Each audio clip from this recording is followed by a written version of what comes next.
So I'm out on the creek today and it's kind of late in the fall, so I'm just kind of floating along looking at stuff. The water's fairly clear, but not as clear as I'd like to see it, because it rained about a week ago. But I'm looking for bottles and anything else that might be interesting, and I'm having a little tiny bit of luck. This is the first bottle that I found that I'm going to keep right here. I didn't turn the camera on because I didn't know if I'd find any more. I don't even know what it is. It's the Toco Company, Hagerstown, Maryland. At least I'm close to Hagerstown, Maryland today. So you can probably figure out where I am. What is that? Look at that big jawbone. I actually saw another bottle up there I wanted to show you. It's up there. Oh, I forgot my polarized glasses, of course, too. But look at that jawbone down there. Should we go under and look at it? Yeah, let's go under. Hold your breath. It's really cold, too, so it's going to be a shock.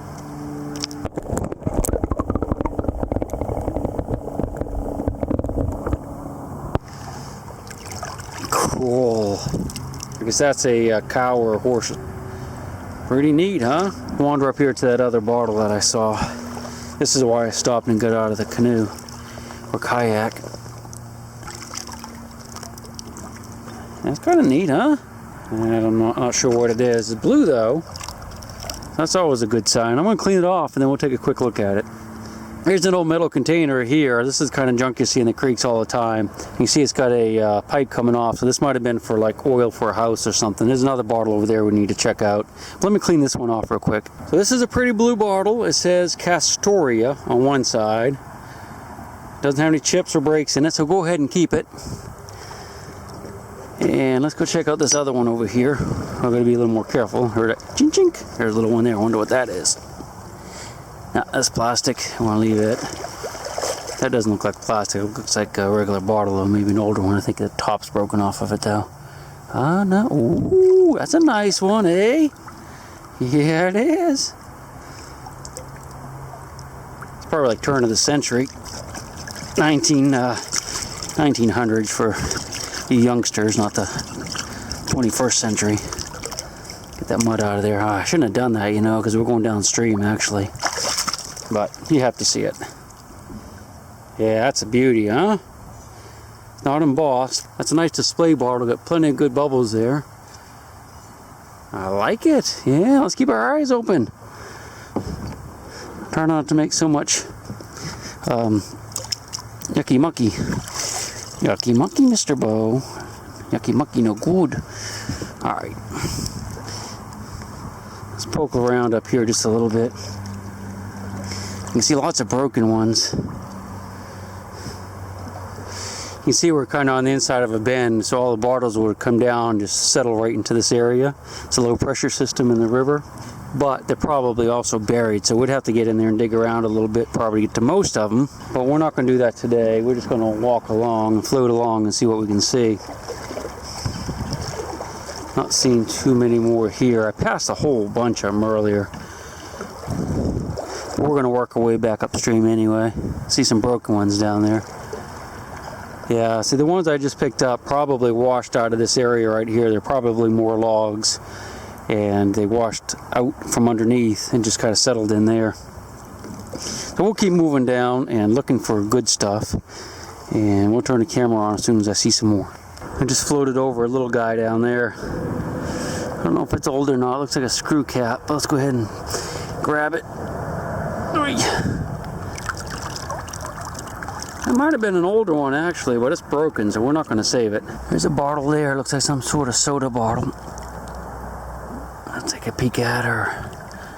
Oh, it's embossed, so we'll save it. Not sure how old it is or what it even says. That's a different one. CEA. Ever heard of that? Hagerstown. Huh. Pretty cool. I think it's more Hagerstown bottles I found today than I've ever found in my life. We'll save this one too.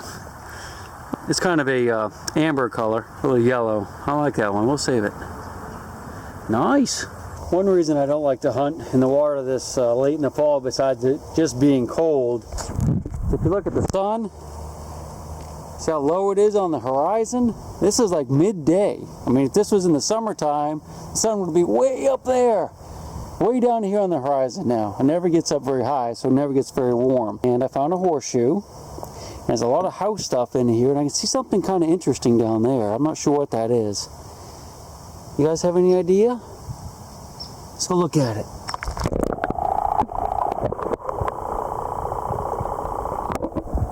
I'm just going to go ahead and try to grab it with a magnet because I really don't want to go underwater here. And we don't have to go underwater here because we have the magnet. All right, let's grab her. Oy. Must be something off a drain, I guess. I don't know. Some type of big ladle. I'm going to have to set the camera down for a minute to pick it up. Well, there it is. It's got a solid handle, solid iron. Very strange. That looked like a drain grate, but I know that's not, can't be a drain grate. It's heavy, so I know it didn't wash down. Someone threw it in here. Let's keep looking up through here with the, there's something there. Yeah, I see some rocks and stuff there too, and it looks like a washing machine or something. And we'll keep looking around here for a few minutes. I'm not sure what that thing is, but the bottom is just loaded with iron. We'll come back here next summer for sure and look around a little closer because I don't really want to get under water too much and get wet any more than my waist today. It's pretty cool, man. I like this spot. We'll definitely come back here. It looks like another soda bottle down there. I'm just going to reach down and grab it. Oy, that's cold. It's cracked. We're not going to keep that. I guess that's a ketchup bottle there. Weep. Away it goes. See a bone down there and then a neat bottle right above it. So let's go down and take a look real quick and then we'll grab the bottle.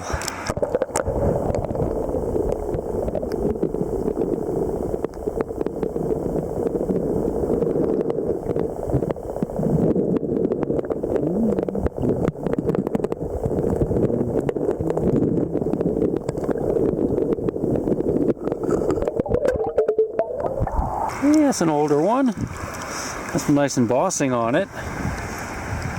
Lydia Pinkham's. Remember that? I found one of these earlier this summer. Cool. Got another. It's a pretty common bottle, actually. It's got a good story behind it, too. Also, just found this weird looking thing. Not sure what kind of bottle that is either, but that's strange, huh? It's pretty green. Lydia Pinkham. There's a cool little bottle right there. Let's look at it. Warranted. Little flask of some kind, little whiskey flask, I guess. Yeah, we'll keep it. So let me show you the bottles that I ended up with on that trip. I didn't get to make like an end of the hunt video because it was so cold by the time I left that I just said forget it. So I just brought the bottles home and figured we'll just do the video here. So this is what I ended up with. I didn't get any amazing bottles, but I got some pretty neat ones. And this is one of the reasons I really like bottle hunting. You can find these bottles and you see all the different companies that made them. And like this is the Toco company, Hagerstown. This is C.E. Hammond. And you can go online and you can read all about them. And it's just really interesting to get a taste of the local history and history in general. That's one reason I think that bottle hunting is a really good thing to do with kids, if you have any kids, because there's so many bottles out there and there's great histories behind them. And around the turn of the century, in the 1900s, there were just so many different kinds. This is the Lydia Pinkham's medicine. This was actually mostly alcohol, or like 40% alcohol. And the cool thing about this bottle is that this is a medicine that targeted women. It was loaded with alcohol. It had like 40%, which is 80 proof. And this was around for a long, long time. And one of the sayings was, because there was a lot of alcohol in it, and it was, oh, that's one of our foster puppies over there, was targeting women, they said there was a baby in every bottle. Artillery shells down there. I'm working on those for a friend. I ran it through electrolysis. I'm getting all cleaned up. You can see they've been, see right down inside, so they're safe. If you look in the top, you can see this is where the fuses are. They're zinc, so they kind of rotted away. And so you can see the same here. But see this little thing right here? That's a percussion cap. Exactly like they fire a musket with in the Civil War. And that's how these things would go off. These things would hit nose first and hit that percussion cap, which would spark, and the whole thing would explode. Again, now these have been drilled out and flushed, so everything's perfectly safe. Before we go, let's go look at the little doggy. This one will be up for adoption soon. It was actually adopted, but had seizures like within the hour of the person bringing it home. So my wife had to work on it, and we got it in good shape. Now, how you doing, Bear? I have to put Bear out here. in the daytime when I'm outside because he eats all the cat food. He's a really good dog though. He's really nice. I can't let him out because he's got some hound in him and he'll just take off looking for rabbits. Oh, Bear. How you doing, little buddy? We'll let you out in a few minutes. Well, I hope you enjoyed the video. It wasn't like really amazing. I didn't have any like really cool things in it, but it was fun, and you got to meet Bear.